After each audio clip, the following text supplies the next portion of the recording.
Check out this video right here. It is almost 3 minutes long, and the motion stays remarkably stable from the first frame to the last. Usually, AI videos max out at a freaking 15 seconds before completely falling apart. But this is a whole different story. Alibaba Group just released Wan-Dancer, which is an open-source model designed for minute-scale, coherent music-to-dance videos. It handles the entire length of a song without that annoying temporal drift or identity shifting we usually get with older setups. What is pretty insane is that you aren't just pairing a static photo with a song, you get a ton of control here. You can drop in a photo of a person, add your music, and then layer on a text prompt to direct the style, or just pick one of the built-in dance presets to get things moving. Before we even look at the actual generations, let's talk about how this thing stacks up against what's already out there. The researchers benchmarked it against current tools like Xdancer and Music Infuser. According to the statistics, Wan-Dancer shows a legit improvement in style alignment, beat synchronization, and body representation.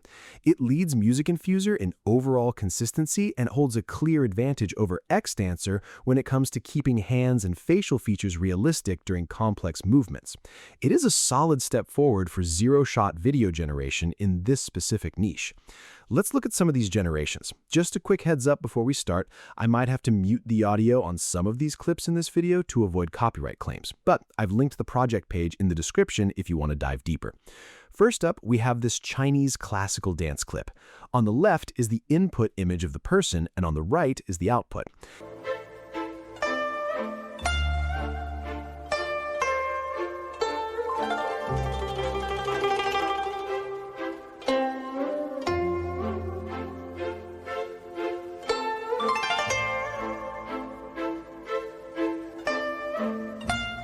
If you look at the clothing physics here, the person is wearing a traditional dress with long flowing sleeves.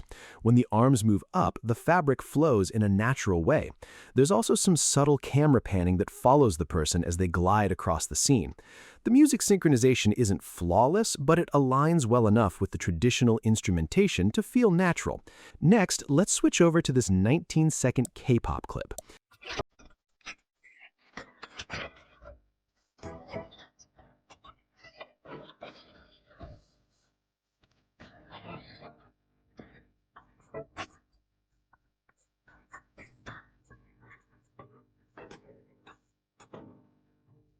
If you look at the footwork, the movements match the fast tempo of the song pretty well, adapting the dance to the genre. The transitions are quick, yet the body geometry stays intact. Now check out this street dance clip. We have a younger person on screen, and the background music is a classic street-style track.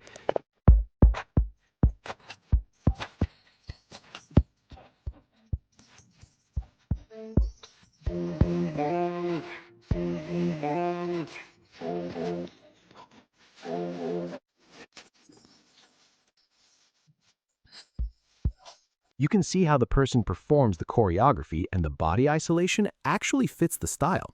Here's a second street dance clip featuring a different person. In this one, the person is doing a robotic style dance.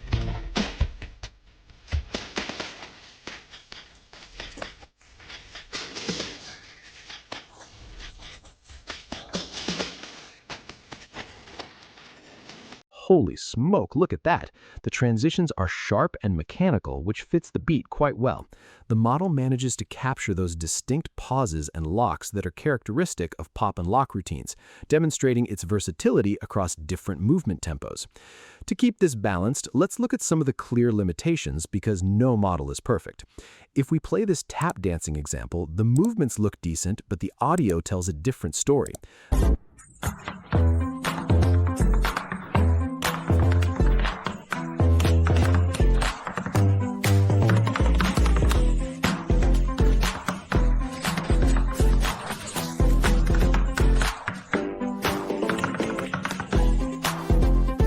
The sound of the taps hitting the floor is noticeably out of sync with when the person's feet actually touch down.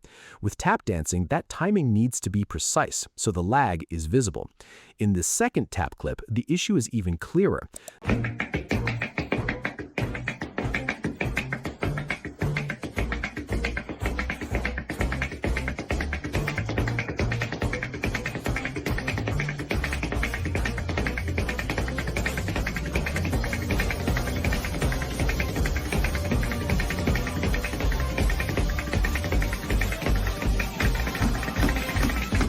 where the hell is the synchronization?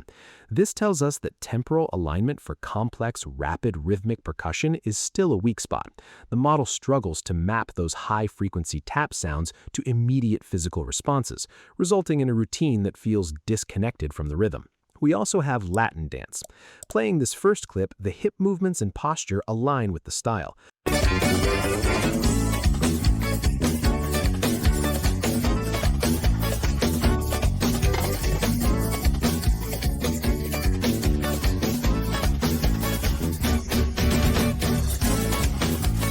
There's a slight sync drift over time, but the dance style itself is recognizable. In the second Latin video, the limitations become more obvious. You can spot some visual artifacts on the limbs, the physical movement looks a bit unnatural, and the dance starts drifting away from the beat of the music. I mean, the model is capable, but it still occasionally produces those classic AI hallucinations when dealing with highly energetic, fast-paced rotations. Still, the long duration stability is pretty insane. I'm running the final seconds of a 3-minute generation in the background right now. Usually, AI video consistency degrades rapidly over time, but even at the very end of this clip, the person's identity remains consistent and there are no major visual distortions. You aren't restricted to the built-in presets either. In this victory dance example, they used a lightweight LoRa trained on a specific dance routine to generate custom movements.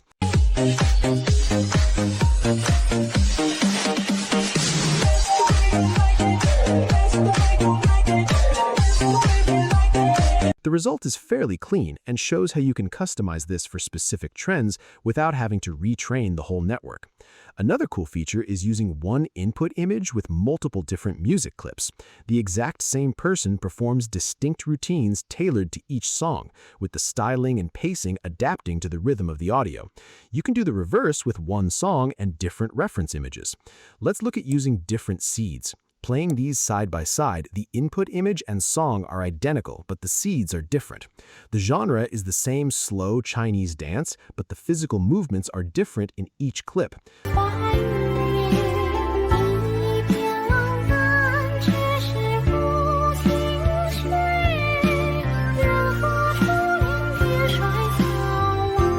This is super useful because if you don't like a specific generation, you can keep the same inputs and just roll the dice on a new seed to get a completely different choreography. Another cool option is the creative keyframe feature, which is going to be pretty insane for creators. For this demo, they used 7 different keyframes. The person and the background remain the same, but the outfit changes in each frame. When we play it, you can see the video transition from one outfit to another while the dancing continues.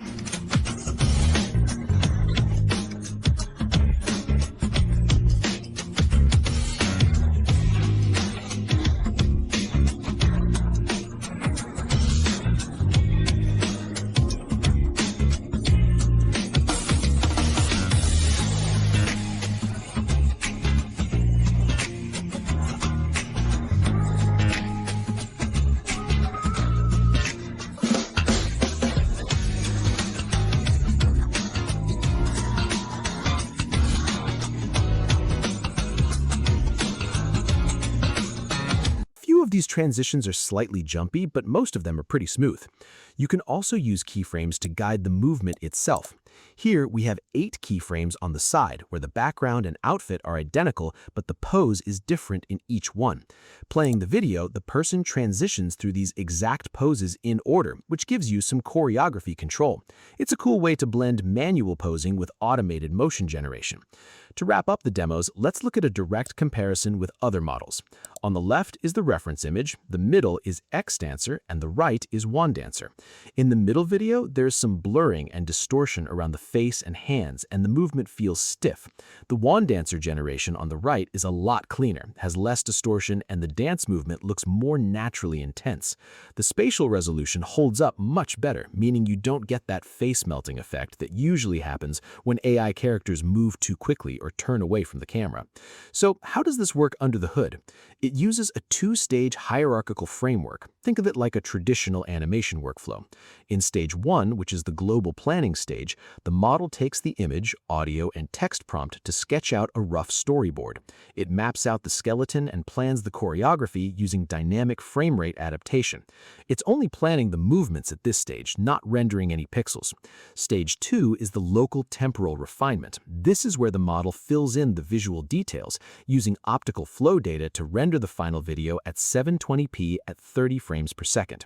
Splitting the process into these two steps is how they minimize the error accumulation that usually ruins other video diffusion models. Alibaba recently released the code on GitHub, but in terms of hardware logistics, this is a heavy model. The weights are available on Hugging Face, totaling over 85 gigabytes. You have a global safe tensors file for the planning stage, a local safe tensors file for the rendering stage, and an 11 gigabyte text encoder.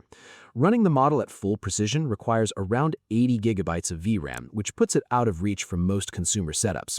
What's cool is that because it's open source under the permissive Apache 2.0 license, we'll likely see quantized versions like Q8 and Q4, along with comfy UI workflows very soon.